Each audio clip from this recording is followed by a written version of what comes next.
Very good afternoon students. आज हम लोग बहुत ही रेलेवेंट टॉपिक डिस्कस करने वाले हैं फाइनेंशियल मैनेजमेंट के अंदर में, और वो है आपका वर्किंग कैपिटल मैनेजमेंट। ये रेलेवेंट इसलिए है क्योंकि वर्किंग कैपिटल जो होता है वो बहुत ही इंपॉर्टेंट एस्पेक्ट होता है किसी भी बिजनेस को चलाने के लिए। वर्किंग कैपिटल को इवन यहां तक ये भी बोला गया है कि वो लाइफ ब्लड है। अगर वर्किंग कैपिटल में किसी भी तरह की दिक्कत होती है तो वो बिजनेस के लिए डेट्रीमेंटल हो सकता है, उसका बहुत ही नेगेटिव इंपैक्ट बिजनेस को चलाने में पड़ता है। इतना इंपॉर्टेंट एस्पेक्ट है कि हर मैनेजर जो भी फाइनेंशियल मैनेजर होता है उसे इस वर्किंग कैपिटल के एस्पेक्ट को बहुत ही ध्यान से देखना होता है, क्योंकि उसमें थोड़ी भी वेरिएशन अगर मुझे एस्टिमेशन में होता है तो उसका बहुत ही नेगेटिव इंपैक्ट हमारे बिजनेस पे पड़ता है। इसी को ध्यान में रखते हुए आज हम लोग एक एक छोटी चीज डिस्कस करेंगे वर्किंग कैपिटल के बारे में। ठीक है, आज की वीडियो थोड़ी लंबी होने वाली है, हो सकती कि थोड़ी लंबी हो जाए क्योंकि ये बहुत बड़ा रेलेवेंट बहुत बड़ा टॉपिक है जिसपे एक एक चीजों को हम लोग को समझना होगा। ठीक है, फिलहाल आज हम लोग इतनी चीजों को डिस्कस करने वाले हैं वर्किंग कैपिटल के अंदर में, यानी कि आज की वीडियो में आप लोग जब ये एंड होगा तो इतनी चीजें आप लोग बहुत अच्छे से क्लियरली समझ जाएंगे। ठीक है, तो चलिए स्टार्ट करते हैं। सबसे पहले हम लोग आज पढ़ेंगे इसके मीनिंग एंड कंसेप्ट कि मीनिंग एंड कंसेप्ट क्या होता है वर्किंग कैपिटल के बारे में, क्लासिफिकेशन ऑफ वर्किंग कैपिटल, कितने तरह के वर्किंग कैपिटल होते हैं, कंपोनेंट्स ऑफ वर्किंग कैपिटल, उसके घटक, importance of adequate working capital, यानी कि अगर मैं एडिक्वेट वर्किंग कैपिटल रखता हूं तो उससे मुझे क्या क्या फायदा हो सकता है, लिमिटेशंस और डिसएडवांटेज ऑफ इनएडिक्वेट, अगर मैं एडिक्वेट न रख के इनएडिक्वेट होता है मेरे पास वर्किंग कैपिटल तो उसका क्या निगेटिव इंपैक्ट पड़ता है मेरे बिजनेस पे, नीड फॉर वर्किंग कैपिटल, मुझे वर्किंग कैपिटल की रिक्वायरमेंट ही क्यों है, इसके क्वेश्चंस के बारे में हम लोग देखेंगे। Factors affecting working capital requirement, working capital के रिक्वायरमेंट को कौन कौन से फैक्टर्स अफेक्ट करते हैं, क्या क्या उसमें फैक्टर्स आते हैं, मैनेजमेंट ऑफ वर्किंग कैपिटल, इसी के अंदर में हम पॉलिसी पढ़ेंगे, इसी को हम लोग प्रिंसिपल भी कहते हैं कि कौन से प्रिंसिपल गवर्न करते हैं वर्किंग कैपिटल मैनेजमेंट को, क्या कौन सी पॉलिसी होती है जिसको थ्रू हम मैनेजमेंट करते हैं वर्किंग कैपिटल का, इसको डिस्कस करेंगे। एंड देन लास्ट में हम लोग डिस्कस करेंगे estimation of working capital requirement कि कितनी मुझे वर्किंग कैपिटल की रिक्वायरमेंट होगी। ठीक है, और लास्ट में हमारा न्यूमेरिकल एस्पेक्ट है, और न्यूमेरिकल एस्पेक्ट भी हम लोग कोशिश करेंगे कि मैक्सिमम हम लोग न्यूमेरिकल एस्पेक्ट इसमें कवर करें। बहुत इंटरेस्टिंग वीडियो होने वाली है, बहुत थोड़ी लंबी वीडियो होगी। बने रहेंगे हम सभी लोग और इस सारी चीजों को हम लोग बहुत अच्छे से डिस्कस करेंगे ताकि जब हम ये वीडियो ओवर हो तो हमारे पास वर्किंग कैपिटल पे पूरी तरह से कमांड होनी चाहिए। मैक्सिमम थ्योरेटिकल एस्पेक्ट है, यानी कि इसके ऊपर तक सारे के सारे थ्योरेटिकल एस्पेक्ट हैं जो कि फाइनेंशियल मैनेजर को ध्यान रखने होते हैं। लास्ट में हम लोग न्यूमेरिकल एस्पेक्ट की चर्चा करेंगे। Without wasting time let's start with topic.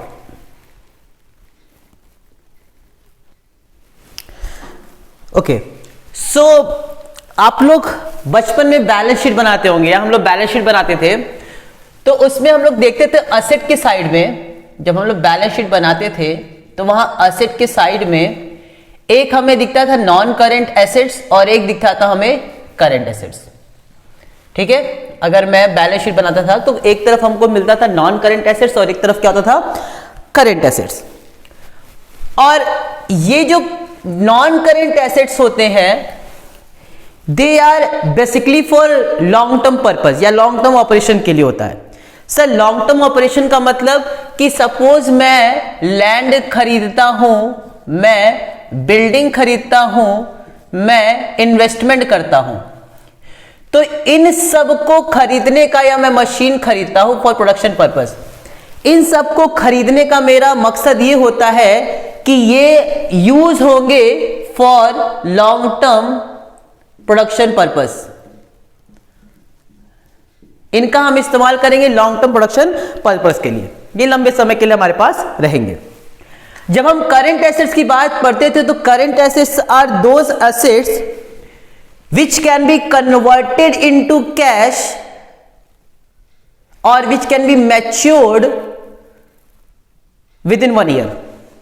ये हम लोग पढ़े थे वर्किंग कैपिटल में। जब हम लोग पढ़े थे करंट एसेट्स या करंट लायबिलिटी के बारे में, तो हम लोगों ने यही पढ़ा था कि करंट एसेट्स और current assets are those assets या working capital are those funds which are converted into cash या which can be converted from one form to another form within a year, 1 साल के अंदर में। जैसे land, building, plant, machinery, ये सब जो होता है they are not converted into cash, पहली चीज, because they are purchased for the purpose of production not for sale. हम लैंड खरीदते हैं, हम बिल्डिंग खरीदते हैं, हम इन्वेस्टमेंट खरीदते हैं, हम मशीनरी खरीदते हैं, क्या पर्पस होता है हमारा? हमारा पर्पस होता है कि हम उससे प्रोडक्शन पर्पस कर सके मोर देन 1 ईयर के लिए, 1 साल से ज्यादा के लिए। And they are not meant for sale, कि मैं उसको बेचने के लिए नहीं रखता हूं, and they are not meant for converted into cash, और ना ही हम इनको इसलिए खरीदते हैं ताकि मैं इसको कैश में कन्वर्ट कर सकूं। But current assets are normally dealt, या नॉर्मली हम लोग उसको कंसीडर करते हैं कि they will be converted from one form to another और one form to cash within an year, 1 साल के अंदर में। तो उसको हम लोग क्या कहते हैं? करंट एसेट्स, या फिर हम इसको क्या कह सकते हैं? Working capital. जैसे कि for example sir current assets में तो हमारे पास आता है इन्वेंट्री, मैंने कहा वेरी गुड। सर हमारे पास आता है रिसीवेबल्स, मैंने कहा वेरी गुड। सर हमारे पास ऑलरेडी कैश होता है, यही 3-4 चीज होते हैं, प्रीपेड एक्सपेंसेस और भी short term loans and advances होते हैं, खैर उस पर नहीं जाएंगे।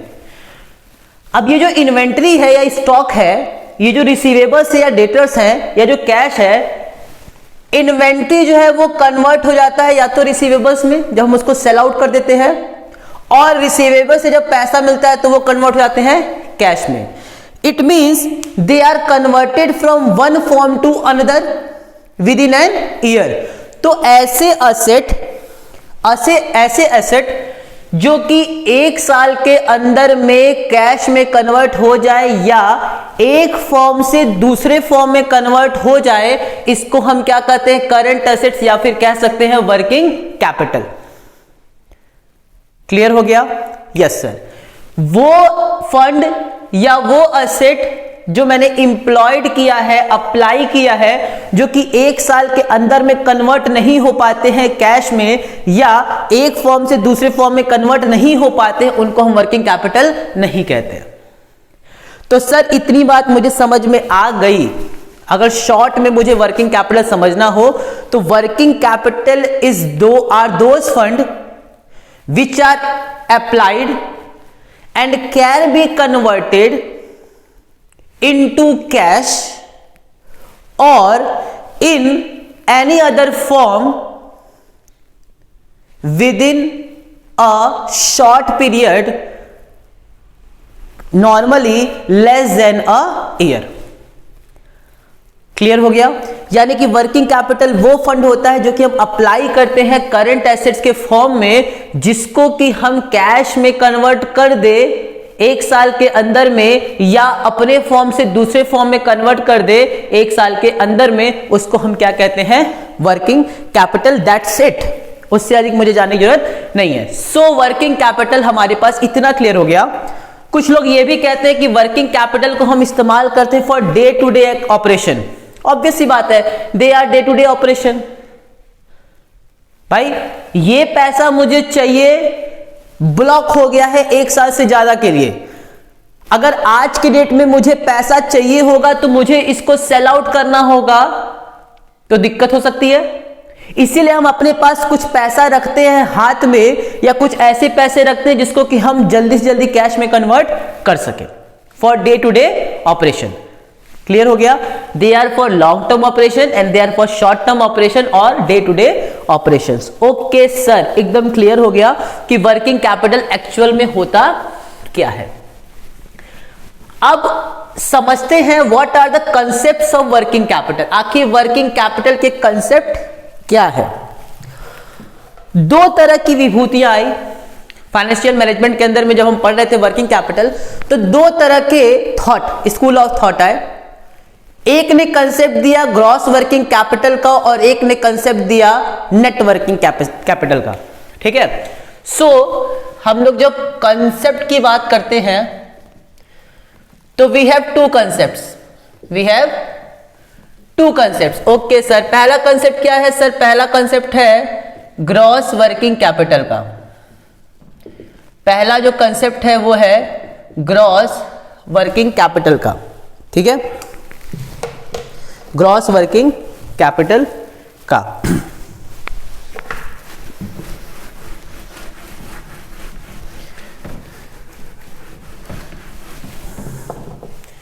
Gross working capital.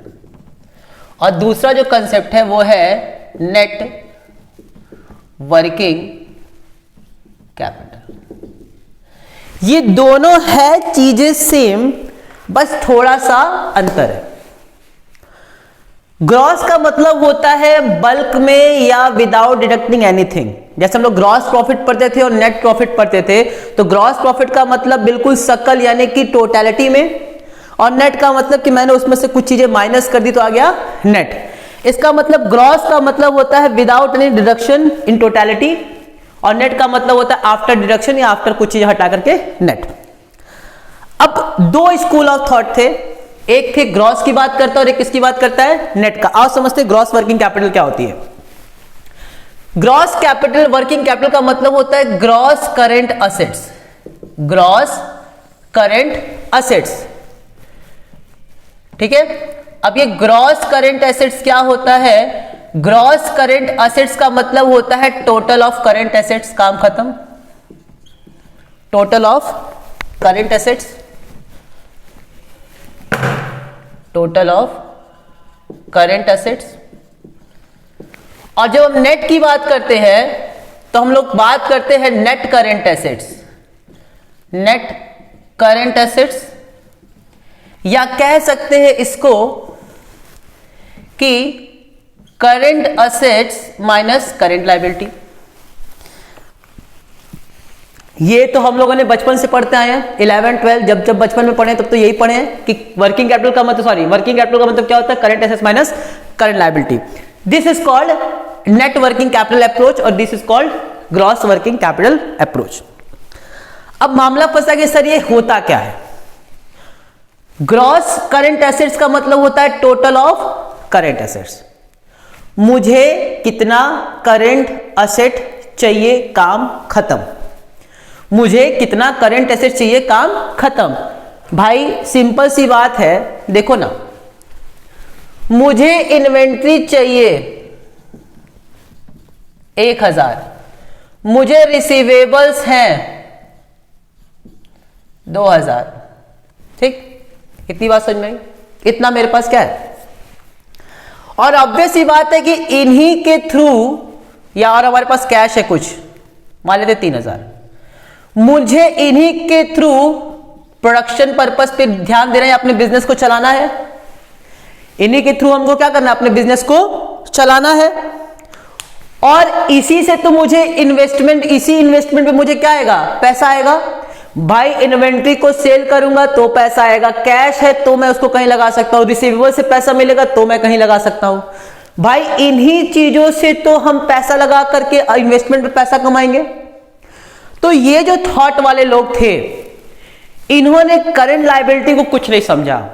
इन्होंने कहा कि जितना पैसा हम करंट एसेट्स पे लगाएंगे वही तो इन्वेस्ट कर रहे हैं और उसी से हमको क्या मिलेगा? रिटर्न मिलेगा। तो हमको मतलब किससे है? वर्किंग कैपिटल का मतलब अगर इतना पैसा हो गया तो मुझे इतने की रिक्वायरमेंट है और मुझे करंट लायबिलिटी से कोई मतलब नहीं है, क्योंकि मुझे इतने ही पैसे चाहिए वर्किंग कैपिटल को चलाने के लिए। सिंपल। उनका मेनली फोकस किस पे था? वो करंट एसेट्स ही हमारे इस्तेमाल होंगे जो कि हम उसको प्रोडक्शन पर या हम उसको कन्वर्ट करेंगे। डे टू डे ऑपरेशंस के लिए वही सारे क्या होंगे? यूज होंगे। तो ग्रॉस कंसेप्ट की वजह से मतलब का होता है कि सिर्फ और सिर्फ टोटल ऑफ करंट एसेट्स जिसको हम इस्तेमाल करेंगे for the purpose of investment. लेकिन इसके साथ में चलता है करंट लायबिलिटी भी, भाई ये जो पैसा है ये हो सकता है कि आपने फाइनेंस किया होगा करंट लायबिलिटी के थ्रू, क्रेडिटर्स के थ्रू, बिल्स पेबल के थ्रू, आ रही बात समझ में, इन्हीं के थ्रू ये हुआ होगा। जो क्रॉस कंसेप्ट होता है वो कहता है कि मुझे इनसे मतलब है, इनसे मतलब नहीं है, हमको इसके लिए इसी के थ्रू तो फंडिंग कर रहे हैं। यानी कि हमारे पास वर्किंग कैपिटल रिक्वायरमेंट कितनी है, जितने मेरे पास करंट एसेट्स हैं वही हमारे क्या है, वर्किंग कैपिटल रिक्वायरमेंट है, उसके अधिक नहीं है। लेकिन नेट कहता है कि साहब ये जो 6000 है, ध्यान से मेरी बात सुनना, कितनी है, 6000 है, ये 6000 आया है, मान लेते हैं कि 2000 मैंने करंट लायबिलिटी से भी ली है, और मान लेते हैं कि 4000 जो है वो लॉन्ग टर्म बोरोविंग है, लॉन्ग टर्म बोरो, एग्जांपल के तौर पे ये लॉन्ग टर्म बोरोविंग। साहब ये जो 6000 है इसमें से हो सकता है कि 2000 वाला अभी मेरे पास पैसा मांगने आ जाए, क्रेडिटर है, पैसा मांगने आ सकता है, तो इस 6000 में से इस 2000 को पैसा देना होगा। इसका मतलब कि ये 2000 क्या हो जाएगा, माइनस, यानी कि एक्चुअल में अभी मेरे पास कितना है, सिर्फ 4000। मतलब समझना, जो ग्रॉस कंसेप्ट था उसका ये मतलब था कि तुम्हारी रिक्वायरमेंट किसके बेसिस पे होगी, जितना तुम्हारे पास करंट एसेट्स है वही तुम्हारे ग्रॉस वर्किंग कैपिटल है, क्योंकि इन्हीं से आप इन्वेस्टमेंट करोगे, इसी से आपको रिटर्न आएगा, तो आपको इससे मतलब है। नेट वाला कहता है कि साहब 6000 तो कहने को है, क्योंकि 2000 ऐसा व्यक्ति है जो हो सकता है कि आज ही की डेट में, या हो सकता है कल के ही डेट में आ जाए आपसे पैसा मांगने। भाई लॉन्ग टर्म वाला तो हो सकता है 1 साल से ऊपर वेट करे, बिल्कुल करेगा, लॉन्ग टर्म बोरोविंग है, लॉन्ग टर्म लोन है, 5 साल बाद देंगे हम उसका पैसा, जितना हमारे में टर्म्स एंड कंडीशन में लिखा होगा। लेकिन क्रेडिटर तो हो सकता है कि 1 साल से पहले ही आ जाए, और हो क्या सकता है, वो आएगा ही आएगा, तो ये कभी भी आ सकता है। इसका मतलब कि एक्चुअल में जो 6000 आपको ग्रॉस में दिख रहा है वो 6000 की वर्किंग कैपिटल नहीं है, 6000 में से 2000 आपको कभी भी देना पड़ सकता है। इसका मतलब कि आपके पास कितना है, 4000। सर थोड़ा बहुत अब हमको समझ में आ रहा है। फिर सोचते हैं, अगर मान लो ये आ ही गया, चलो ये आ ही गया, जल्दी से बताओ 3000 में से ही ना 2000 देंगे, हाँ सर बिल्कुल देंगे, तो हमारे पास अब कैश कितना हो जाएगा, 1000, इन्वेंट्री है 1000, रिसीवेबल है 2000, और ये आकर के पैसा ले लिया, तो हमारे पास कैश कितना है, 1000। अगर मैं इन तीनों को जोड़ूं तो हमारे पास कितना आएगा, 4000। इसका मतलब कि मेरे पास वर्किंग कैपिटल कितनी है डे टू डे ऑपरेशन के लिए, 4000। कहानी समझ में आ रही है। तो ग्रॉस का मतलब अर्थात ये होता है कि जितना टोटल ऑफ करंट एसेट्स होगा, this will be our gross current assets या फिर gross working capital. Net working capital concept ये कहता है कि साहब अवेलेबिलिटी कितनी है आपकी डेट पे, आज की डेट में वर्किंग कैपिटल की अवेलेबिलिटी, मतलब कि करंट एसेट्स आपके पास है 6000 का, लेकिन ये 2000 वाला कभी भी आ सकता है आपसे पैसा मांगने, और जैसे ही पैसा मांगेगा आपका पैसा हो जाएगा कम, और कम होने का मतलब कि आपके पास करंट एसेट्स सिर्फ कितने के होंगे, 4000 के। So net working capital deals with current assets minus current liability, whereas gross current assets concept tells about कितने आपके टोटल ऑफ करंट एसेट्स हैं। सर बिल्कुल क्रिस्टल क्लियर हो गया, अब इसमें कोई दिक्कत नहीं है। अच्छा, ग्रॉस कॉन्सेप्ट के पीछे एक और लॉजिक था, उन्होंने बोला कि साहब हम बिजनेस कर रहे हैं, हमको कितना पैसा चाहिए, 6000। ग्रॉस कंसेप्ट का सोर्सेस से कोई मतलब नहीं होता है कि कहां से पैसा आ रहा है, उससे कोई लेना नहीं होता है। 6000 का मतलब 6000, उनसे इसको मतलब नहीं कि वो 2000 कहां से आ रहा है, आ रही है बात समझ में। लेकिन नेटवर्किंग कैपिटल में हमको सोर्सेस से भी मतलब होता है कि कौन से सोर्सेस से पैसे आ रहे हैं। अगर शॉर्ट टर्म सोर्सेस से पैसे आ रहे होंगे तो हम अपने वर्किंग कैपिटल में से माइनस कर देंगे। क्यों माइनस कर देंगे, क्योंकि मुझे पता है कि कल के कल वो आ सकता है मुझसे पैसा मांग। Is it clear? Yes sir बिल्कुल क्लियर हो गया। ग्रॉस कंसेप्ट का मतलब होता है gross current assets, whereas net working का मतलब होता है current assets minus current liability. अच्छा, अब हम आगे बढ़ते हैं इसमें, और क्लासिफिकेशन देखते हैं। What are the classifications, what are the classification, ठीक है, क्लासिफिकेशन देखते हैं। जब हम क्लासिफिकेशन की बात करते हैं, so we have two classification. जब हम क्लासिफिकेशन की बात कहते हैं, so we have two classification. एक है हमारा, या इसी को हम लोग अप्रोच भी बोल सकते हैं। क्या बोल सकते हैं? अप्रोच, कि कैसे अप्रोच करते हैं हम लोग वर्किंग कैपिटल को। तो यहां पे हम लोग जब बात करेंगे तो यहां पे हम लोग करेंगे, एक होता है balance sheet approach, balance sheet approach, और एक होता है हमारे पास working capital approach, working capital approach. Balance sheet approach अभी शायद हम लोगों ने डिस्कस किया अभी जस्ट कुछ देर पहले ही। वो जो ग्रॉस करंट एसेट्स और नेट करंट एसेट्स की बात कर रहा था, वही क्या है? Balance sheet approach. ठीक है, वैसे देख लेते हैं। बैलेंस शीट अप्रोच का मतलब होता है जब हम बैलेंस शीट बनाते हैं, ठीक है, मैं पुराने वाले फॉर्मेट से बना रहा हूं, आप नए वाले फॉर्मेट से भी बना सकते हो, कोई दिक्कत नहीं, हम लोग समझ रहे हैं। यहां पे हमारे पास होता है नॉन करंट एसेट्स, यहां पे होता है हमारे पास करंट एसेट्स, और यहां पे होता है मेरी करंट लायबिलिटी। ठीक है, करंट एसेट्स में हम लोग लिख सकते हैं इन्वेंटरी होती है, रिसीवेबल्स होते हैं, कैश एंड कैश इक्विवेलेंट होते हैं, उसके अलावा अदर करंट एसेट्स होते हैं जिसमें सब आ जाता है, और short term loans and advances होते हैं। ठीक है, फिलहाल अभी हम यही चार बेसिक चीजों की डिस्कस करेंगे। करंट लायबिलिटी में हमारे पास होते हैं ट्रेड पेबल्स यानी कि creditors, short term loan advances, short term loans होते हैं, और अदर करंट लायबिलिटी लिख देते हैं। ठीक है, अदर करंट लायबिलिटी। वैसे तो हमारे पास बिल्स पेबल भी होते हैं, तो कोई दिक्कत नहीं है।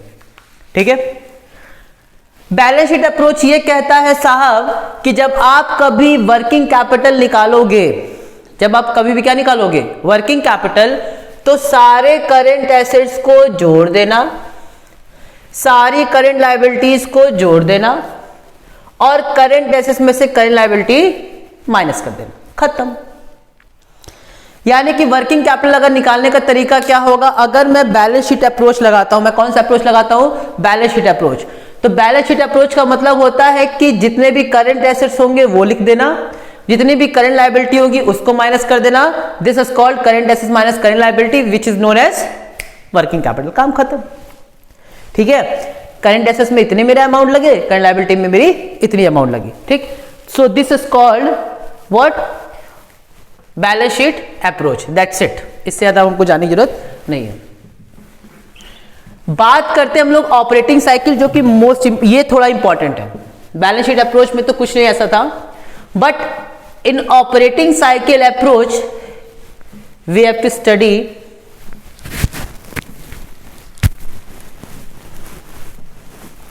ठीक है, बैलेंस शीट अप्रोच हो गया। अब हम आते हैं वर्किंग कैपिटल अप्रोच, सॉरी इसको ऑपरेटिंग साइकिल अप्रोच कर दीजिए आप। ये जो वर्किंग कैपिटल अप्रोच है, सॉरी ये होगा आपका ऑपरेटिंग साइकिल अप्रोच, सॉरी इसको करेक्ट कर देना, ऑपरेटिंग साइकिल अप्रोच।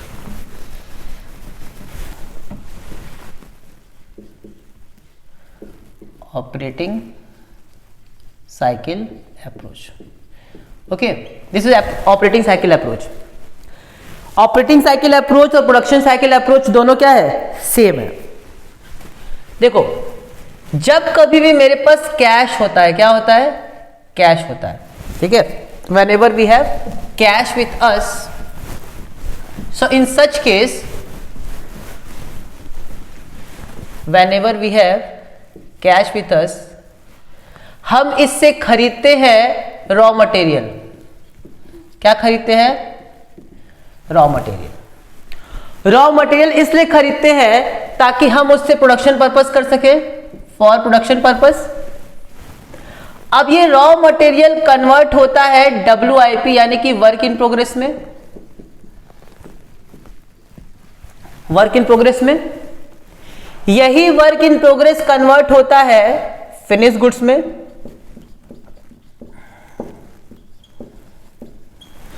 और इसी फिनिश गुड्स को हम लोग सेल करते हैं क्रेडिट पे।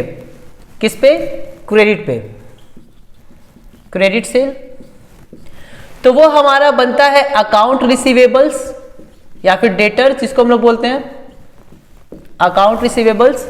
और फिर अकाउंट रिसीवेबल्स से हमको क्या मिलता है? कैश। कुछ देर पहले अगर मेरे बच्चों याद होगा तो मैंने बोला था कि वर्किंग कैपिटल का मतलब होता है वो फंड जो कि कैश के फॉर्म में कन्वर्ट हो जाए या दूसरे फॉर्म में कन्वर्ट हो जाए। इन्हें पढ़े थे कन्वर्जन होना जरूरी है। यहां पे कैश था, कैश से मैंने रॉ मटेरियल परचेज किया। अब रॉ मटेरियल से मान लेते हैं वर्क इन प्रोग्रेस में कन्वर्ट होने में लगता है 20 डेज। कितना वो लगता है? 20 डेज। 20 दिन में वो काम आधा अधूरा रहता है। फिर यहां से लगता है फिनिश गुड्स में मान लेते हैं 25 दिन और, ठीक है।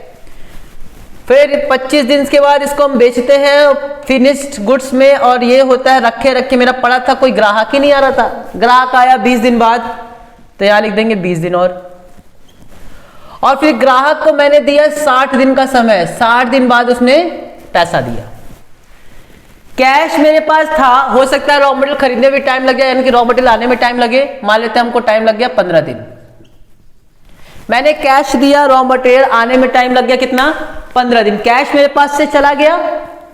ध्यान से मेरी बात सुनना, मेरे पास कैश था, मैंने उससे रॉ मटेरियल खरीद दिया, पैसा मैंने दे दिया। वो 15 दिन के बाद से सप्लायर ने मुझे प्रोवाइड किया, तो रॉ मटेरियल आ गया मेरे पास। उस रॉ मटेरियल को मैंने डाला, 20 दिन लग गया उसको पूरा प्रोसेसिंग होने में, सब कुछ होने पे। फिर वो अभी मेरा कहां पड़ा है? वर्क इन प्रोग्रेस में।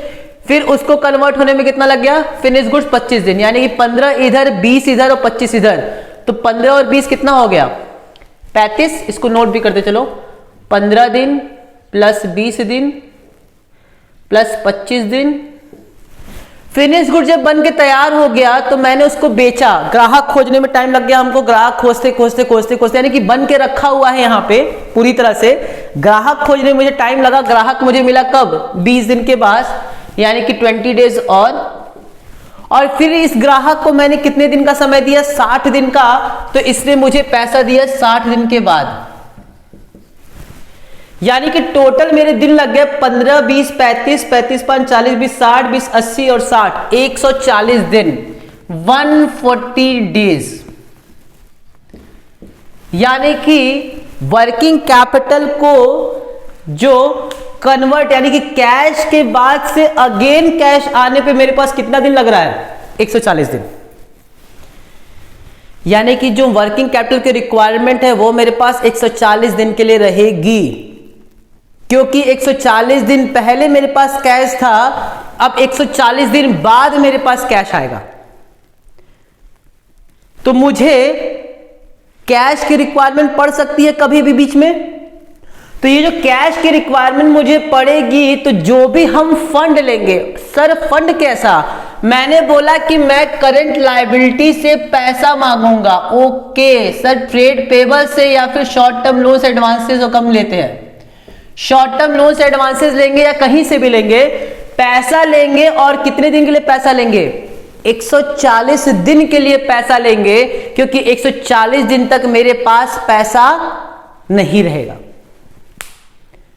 कुछ आ रही है बात समझ में? आओ फिर देखते हैं।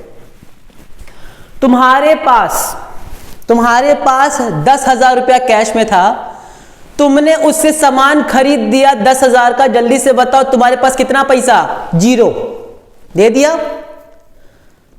और ये वापस तुम्हारे पास 10,000 आने में लगेगा 140 दिन।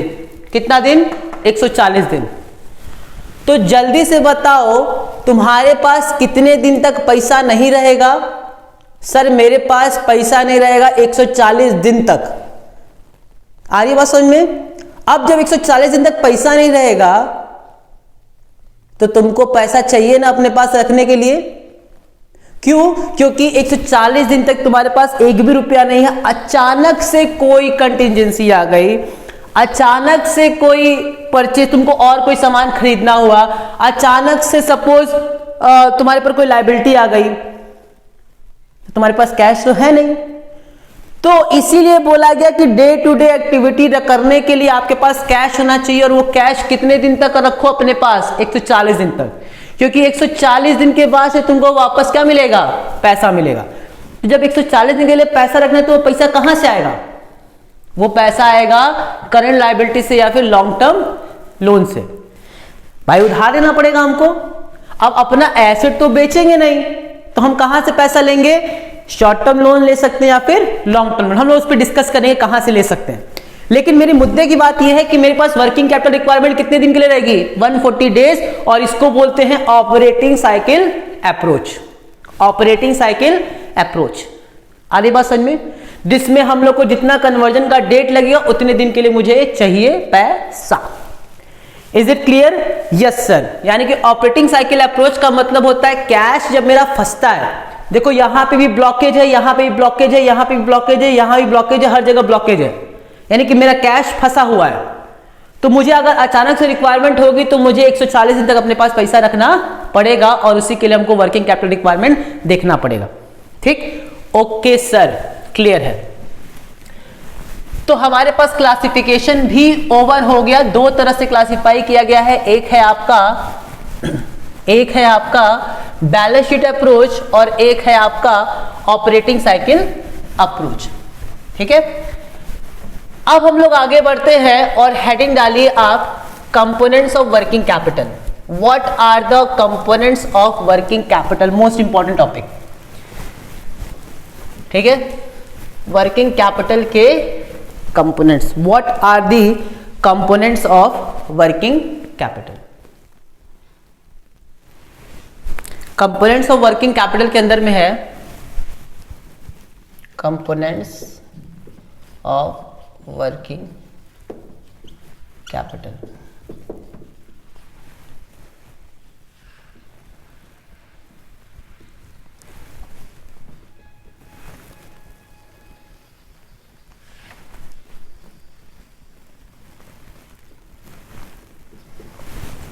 एक तो हम लोग पढ़ चुके हैं ऑलरेडी, ग्रॉस वर्किंग कैपिटल और नेट वर्किंग कैपिटल।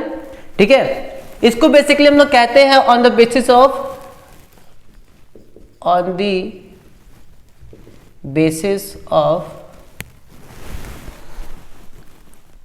कंसेप्ट, और ये है on the basis of time. Concept की बात करें तो हम लोगों ने पहले डिस्कस किया था कि हम लोगों ने पढ़ लिया है। एक हम लोगों ने पढ़ा था ग्रॉस वर्किंग कैपिटल, और एक हम लोगों ने पढ़ा था नेट वर्किंग कैपिटल। ये ऑलरेडी हम लोग देख चुके हैं। हमें पढ़ना है on the basis of time, और on the basis of time के अंदर में पहला है आपका परमानेंट या फिर फिक्स्ड वर्किंग कैपिटल,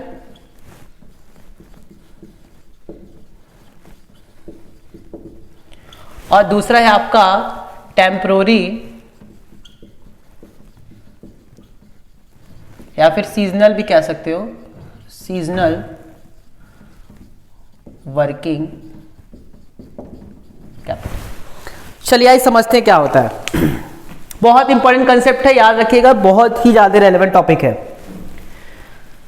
पूरे वर्किंग कैपिटल की रिक्वायरमेंट को मैंने दो हिस्सों में बांट दिया। वैसे तो दो हिस्सों में बांटा है, एक है on the basis of concept और एक है on the basis of time. जब हम कंसेप्ट की बात करते हैं तो कंसेप्ट में ग्रॉस वर्किंग कैपिटल डिस्कस हो चुका है और नेट वर्किंग कैपिटल डिस्कस हो चुका है। जब हम बात करते हैं on the basis of time तो उसमें है परमानेंट या फिक्स्ड वर्किंग कैपिटल और दूसरा है टेम्परोरी या फिर सीजनल वर्किंग कैपिटल। अब ये दोनों क्या होता है उसको समझते हैं। परमानेंट का मतलब ही होता है या फिक्स का मतलब ही होता है जो हमेशा मेरे साथ रहे, जो हमेशा मेरे साथ रहे। टेम्परोरी का मतलब होता है कुछ समय के लिए है, कभी ज्यादा कभी कम, कभी ज्यादा कभी कम लगा रहता है, तो उसको हम लोगों ने क्या बात किया? सीजनल। सर थोड़ा और क्लियर कीजिए। मैंने कहा चलो एक काम करते हैं, तुम्हारी टीवी की दुकान है, तुम्हारे फल की दुकान है, चलो फल की दुकान है, ठीक, तुम सब सेब संतरा और अनार बेचते हो, ठीक। जब तुम दुकान में जाओगे तो तुम देखोगे कि उसकी दुकान पे हमेशा कुछ सेब, कुछ संतरा, कुछ अनार रखा रहता है, हमेशा रखा रहता है। उसको ये नहीं पता है, ये पता नहीं डिमांड आएगी कि नहीं आएगी, फिर भी वो अपने पास मेंटेन करके स्टॉक में रखता है हमेशा। मेरा वर्ड ध्यान सुनना, हमेशा। उसको इससे मतलब नहीं है कि सीजन चल रहा है या नहीं चल रहा है, ग्राहक आएंगे या नहीं आएंगे, उसको अपने पास थोड़ा सा परमानेंटली स्टॉक रखना पड़ेगा, वो रहेंगे ही रहेंगे। उसको अपने पास थोड़ा कैश रखना ही रखना पड़ेगा, मिनिमम कैश। वो चाहे तो कहां रख सकता है, बैंक में, लेकिन वो बैंक में नहीं रखता है। क्यों? क्योंकि वो कहता है कि भैया गल्ले में पड़ा रहेगा, रहने दो, क्योंकि कभी भी इसकी आवश्यकता पड़ सकती है। तो हमेशा, फिर मैं बोल रहा हूं, हमेशा वो अपने पास थोड़ा कैश रखा रहता है। जब जब मैंने बोला हमेशा, इसका मतलब कि वो हो गया परमानेंट। सर थोड़ा सा और क्लियर कीजिए। मैंने कहा ठीक है, आओ इसको समझते हैं। अचानक से कभी कभी डिमांड बढ़ जाती है किसी चीज की, तो जब डिमांड बढ़ जाती है तो वो अपने पास और स्टॉक रख लेता है, वो अपने पास और ज्यादा स्टॉक इसलिए रख लेता है ताकि डिमांड आए तो हम उसको फुलफिल कर सकें। तो उस केस में पहले वो सेब संतरा अनार रखा था, मान लेते हैं 10-10 पेटी, अब वो डिमांड बढ़ने के वजह से 20 पेटी 40 पेटी रख रहा है। लेकिन वो जो 40 पेटी अनार सेब संतरा रख रहा है वो हमेशा नहीं रखता है, वो डिपेंड करता है ऑन सीजन, ऑन डिमांड। कुछ कहानी समझ में आ रही है? तो permanent capital are those capital which are invested in the firm on a regular permanent basis. फिर मैं बोल रहा हूं, permanent working capital are those working capital या those investment in current assets which are kept permanently in the business despite of any fluctuation। नहीं बात समझ में? टेम्पोररी क्या होते हैं? Temporary working capital are those working capital which are needed at the time of seasonal demand और during the peak season. Yes sir, अब clear हो गया। यानी कि कुछ ऐसे वर्किंग कैपिटल होते हैं, कुछ ऐसे करंट एसेट्स होते हैं जो हमें हमेशा अपने पास रखना ही रखना होता है। उसको हम क्या कहते हैं? फिक्स्ड या फिर वर्किंग कैपिटल, जैसे कि कैश, जैसे कि inventory. Minimum inventory, minimum cash रखना ही रखना है। कैश मेरे पास रखा है, कोई यूज नहीं हो रहा, हम उसको बैंक में नहीं डाल रहे हैं। क्यों? क्योंकि हमको पता है कि कभी भी इसकी रिक्वायरमेंट हो सकती है, तो हम उसको गले में रखे हुए।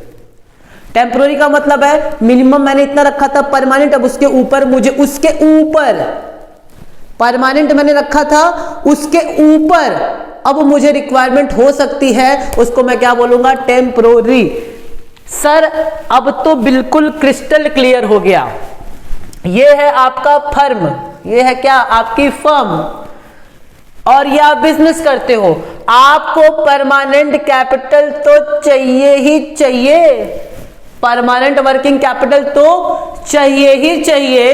टेम्पोररी जो है वो इसके ऊपर घटता बढ़ता रहेगा, घटता बढ़ता रहेगा, घटता बढ़ता रहेगा। कुछ कहानी समझ में आ रही है?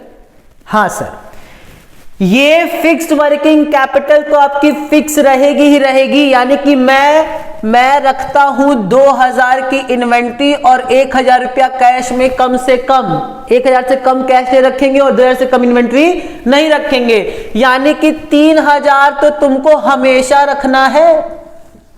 अरे बोलो हाँ सर, 3000 तो हमको हमेशा रखना है। इसके ऊपर कभी कभी डिमांड आ जाती है, शादी विवाह आ गया, हमको फल बेचना है, आम का सीजन आ गया, फल बेचना है, मेरी डिमांड बढ़ी तो मैंने अपनी इन्वेंट्री भी बढ़ा दी, फिर डिमांड घटी, इन्वेंट्री घट गई, फिर डिमांड बढ़ी, इन्वेंट्री बढ़ गई, फिर डिमांड घटी, इन्वेंट्री घट गई, बड़ी घटी बड़ी घटी चलता रहता है।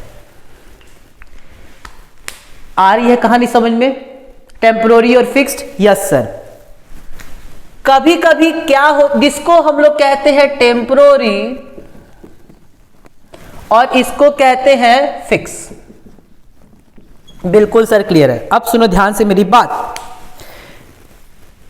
अगर आपका बिजनेस ग्रो कर रहा है, अगर आपका बिजनेस ग्रो कर रहा है, आप 1 से 2 दुकान खोल रहे हो, आपकी पूरी ब्रांचेस खुल रही है और आप बनारस में तहलका मचा रहे हो, आपकी हर जगह दुकान पे दुकान खुलती जा रही है और आपका आम संतरा सेब फेमस हो गया है, वर्ल्ड फेमस हो गया है, लोग डिमांड कर रहे हैं, ऑस्ट्रेलिया, न्यूयॉर्क, जर्मनी, चाइना, कहां से डिमांड आ रही है। अब बताओ, जब तुम्हारी डिमांड बढ़ रही है मार्केट में, तो अब तुम्हारी जो फिक्स्ड कैपिटल यानी कि जो इन्वेंट्री मेंटेन कर रहे थे ना, वो भी बढ़ रहा होगा बिजनेस के साथ साथ, यानी कि फिक्स्ड कैपिटल भी बढ़ रहा होगा तुम्हारा बिजनेस यानी कि डिमांड के साथ साथ। पहले तुम्हारी एक दुकान थी, चलो 3000 रखना था, अब दुकान बढ़ गई, अब तुमको 6000 रखना है, फिर तुम्हारी दुकान और बड़ी 9000 रखना है। जैसे जैसे तुम्हारा बिजनेस बढ़ता जा रहा है वैसे वैसे आपकी फिक्स्ड रिक्वायरमेंट भी बढ़ती जा रही है। लेकिन टेम्पोररी भी तो घटेगा बढ़ेगा, यानी कि टेम्पोररी तो ये है ही, ऊपर नीचे ऊपर नीचे ऊपर नीचे। ठीक, ये तब होता है जब आपका बिजनेस स्टेबल है। क्या है? आपका बिजनेस स्टेबल है, मतलब कि आपकी एक ही दुकान है, उसमें भी आप बढ़ा नहीं रहे हो, कुछ ग्रोथ करने का तुम्हारा मन नहीं है, बना लियो कि मन नहीं है मेरा बढ़ने का, उस केस में। ठीक, लेकिन ये कब होगा? ये तब होगा जब आपकी दुकान बढ़ रही है, आपका बिजनेस बढ़ा, आपका व्यापार बढ़ रहा है। ठीक, कोई दिक्कत? यस सर, मुझे क्लियर है। दिस इज कॉल्ड, अब मैं बहुत बड़ी बात बोलने वाला हूं, this is called core current asset. This is called core current asset. This is called core current asset. वो परमानेंट कैपिटल, वो फिक्स कैपिटल जो कि हमको इन्वेस्ट करना है किसमें? कोर करेंट असेट में। कोर का मतलब होता है मुख्य असेट। कोर करंट असेट में जो हम इन्वेस्टमेंट करते हैं उसको बोलते हैं फिक्स्ड कैपिटल, परमानेंट कैपिटल, और जो डिमांड के हिसाब से फ्लक्चुएट करता है उसको हम लोग बोलते हैं टेम्पोररी कैपिटल। ठीक है, अब आगे बढ़े। मेरे ख्याल से कंपोनेंट्स आपको क्लियर हो गया होगा, अब हार्डली यानी इसमें कोई डाउट होगा। ठीक है, तो चलिए अब हम आगे बढ़ते हैं और हेडिंग डालते हैं advantages of adequate working capital. ठीक, एडिक्वेट वर्किंग कैपिटल के बारे में समझते हैं।